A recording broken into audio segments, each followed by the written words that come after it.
It's time! Time, baseball fans, enthusiasts, and devotees, for Dispatches from Detroit, featuring the man that gives Tiger fans the news, the scoops, and the straight dope on all things Motor City, the big guy. Oh, that's good coffee. Time to get up this morning. Get up. It's going to be a beautiful day. It's opening day here in the D and throughout the state of Michigan. It's a holiday here.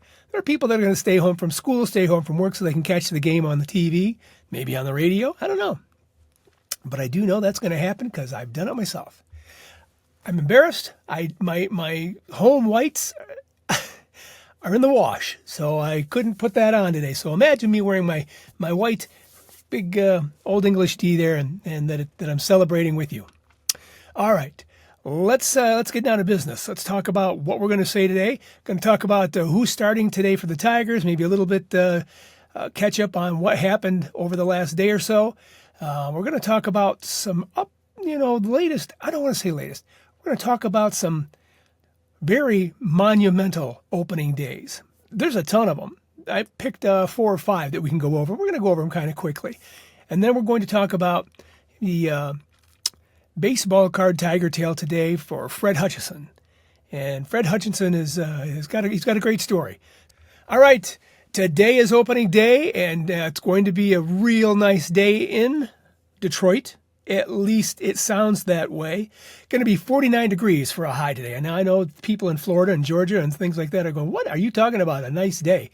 It's supposed to be the warmest since 2015. That's what the Detroit Free Press has said. So kind of sunny in the morning, into the afternoon, 49 for a high. And we'll see how that goes. But if you were sitting in the stands, it doesn't matter if it was going to be 49 or 89. It's going to be a great day in the heart of Detroit. Skubal had a really good game the other day. He pitched well. The Tigers did not hit that well, and there was a little error there, and that cost the game. But don't worry, don't panic. Skubal looks really good, and he's going to get back on the mound here in a few days, and you'll see what I mean.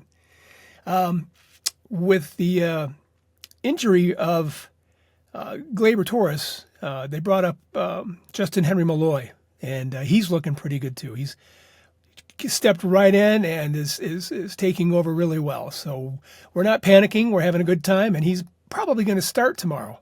Today. It's today. So we'll see how that goes. That'll be a fun time. Trying to think of anything else I need to go over today for the opening day. Like, I've got some cold drinks here at the house. I've got peanuts because I like to eat peanuts in the shell, pop them open, and I'm going to watch the game from home, and it's going to be fabulous. All right, it is the 116th game of opening day, and the Tigers have won, over the years, the Tigers have won 64 of those games. They've lost 50 of those games, and they actually tied one. I don't know the story behind that. I should probably do some research and figure that one out. But if you want to take a look at some really interesting games, let's just take a look at 4 or 5 of these, okay? Let's go all the way back to 1901, April 25th. That's a pretty late opening, isn't it? I thought so too.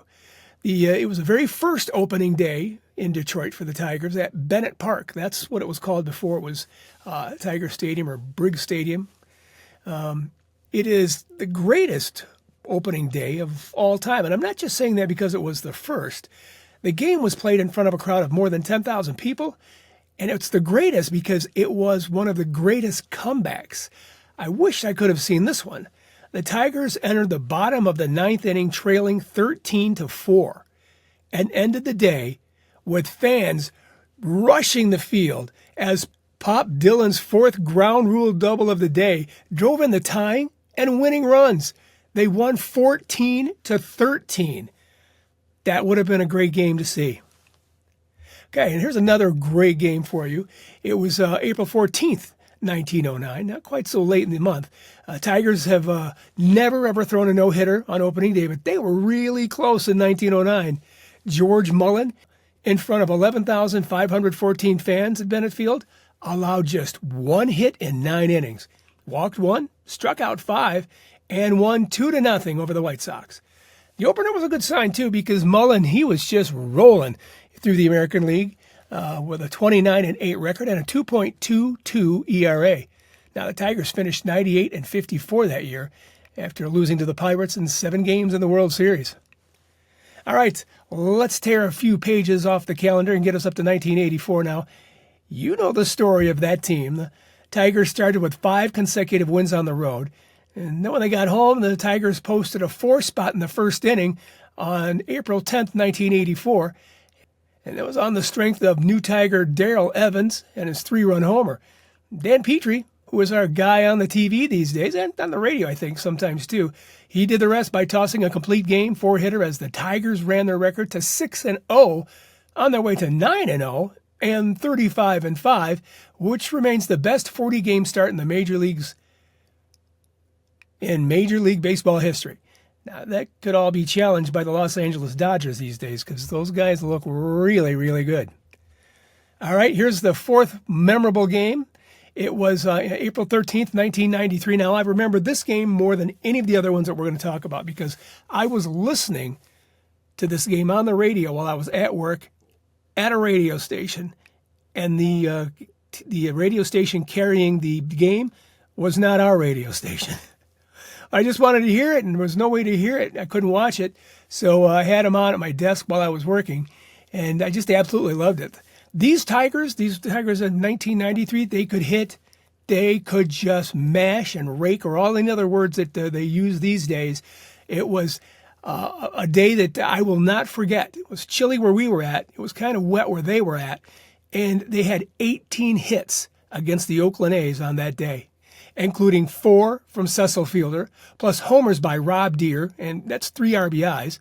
Travis Fryman hit a home run, had 5 RBIs. Mickey Tettleton, 4 RBIs. I think there were more people that had more hits than that, too.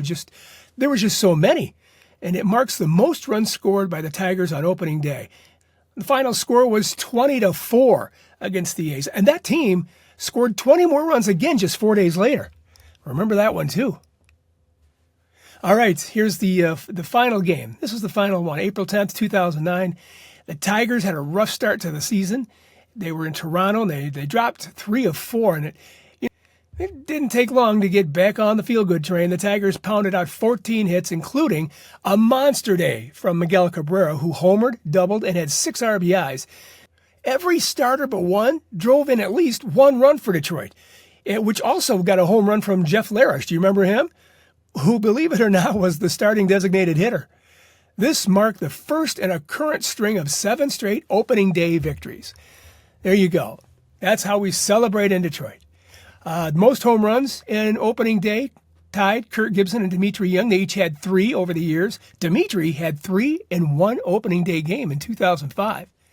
Most wins, Jack Morris with 7 wins and 4 losses. He also pitched the most starts with 11 consecutive starts from 1980 to 1990. The largest crowd for opening day in Detroit was on April 6, 1971, which incidentally was the year for the All-Star game in Detroit. And it was against Cleveland with 54,089 folks in attendance. Tigers won 8-2. Mickey Lolich was the starter. Hold on here. I just want to have a little more coffee. The baseball card Tiger Tale for today is that of Fred Hutchinson. Fred was born in 1919, and he started in the Pacific Coast League back in 38. That's 1938.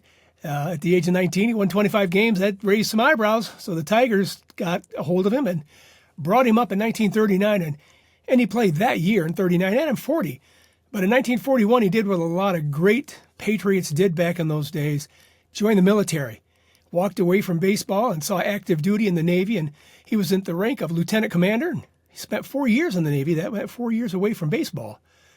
When he got back to the States, started right back up with the Tigers and pitched quite well. Now, you can't tell by looking at him, or maybe you can. He was a fierce competitor and had a ferocious temper. Yogi Berra, with the Yanks, stated that when the Yankees followed Detroit into town, and had to play the next team, he said, if we got stools in the dressing room, must be Fred won. If we got kindling, we know that he lost. Hutch later became a manager, and he did quite well in that role as well. several different teams, the Cincinnati Reds and the Tigers. In fact, he was the first manager for Al Kaline back in 1953.